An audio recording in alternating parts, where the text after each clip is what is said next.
Welcome back to the show. After his sudden and surprise firing by the Knicks this past Friday, Don Nelson met the New York media for the first time on Monday afternoon. He held forth at a late afternoon news conference at Mickey Mantle's Midtown restaurant. In more than 20 years of covering professional sports, I have been to an awful lot of these things, but I don't ever recall seeing anyone handle a situation like this with more class than Don Nelson did. He spoke on a wide variety of issues pertaining to his ouster. I think when I look back at everything that has been said and that Ernie and I have talked about, it may be as simple a situation as really I was the wrong guy for the job. I know you've said that already. I've read it. I don't disagree with that. I feel very, very sorry that Ernie and Dave Checketts gave me an opportunity, thought I was the right man. I thought I was the right man, and it didn't work out. I just think that there was a way that possibly I could have generated more energy from them. Again, I always believe that the players are doing their best for me. When they were having bad times and they weren't playing well, I wish there was some way I could have gotten that passion back in them and maybe done a better job there. I don't think my communication skills were good enough as I look back. Few of the Knicks players really got along with Nelson, but as you know, Nelly's worst problems were with John Starks' outbursts after he benched Starks for Hubert Davis.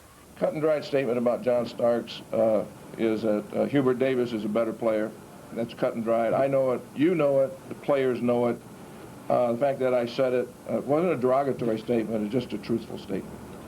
While his disagreements with Patrick Ewing were less public than with Starks, the Knicks captain was also unhappy with his role under Don Nelson.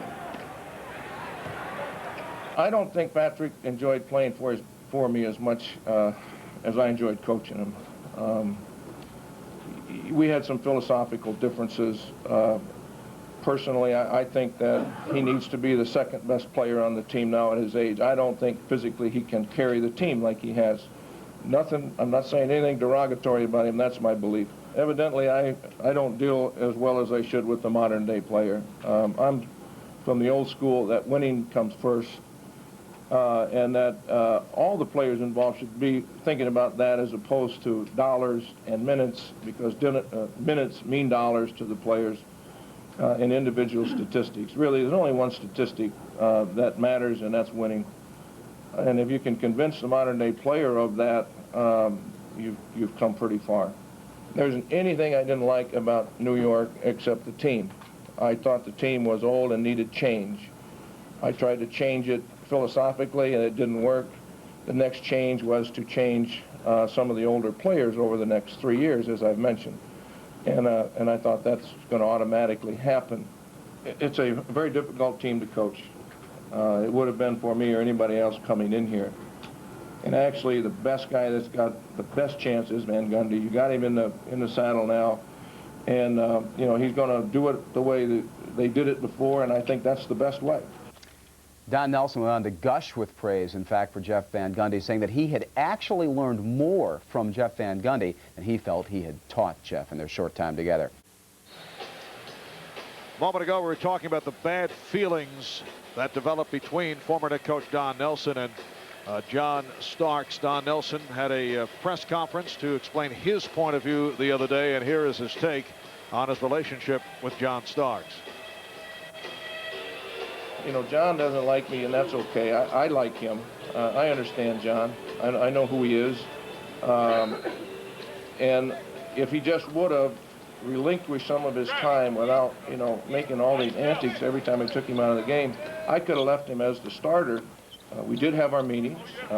We did talk, but when John gets angry, there isn't a lot of talking to do. You pretty well listen unless you have a deep voice. So we did, you know, we've discussed these things. I told John the way I felt well, not many months ago, but several months ago. And I told him that, you know, he had to either play better or work harder or get his game up, or I was going to have to make room for somebody else to play more minutes. And appropriately enough, as Don Nelson is talking about John Starks, John takes it right to the hoop, something that Nelly was attempting to get Starks to do and is able to convert at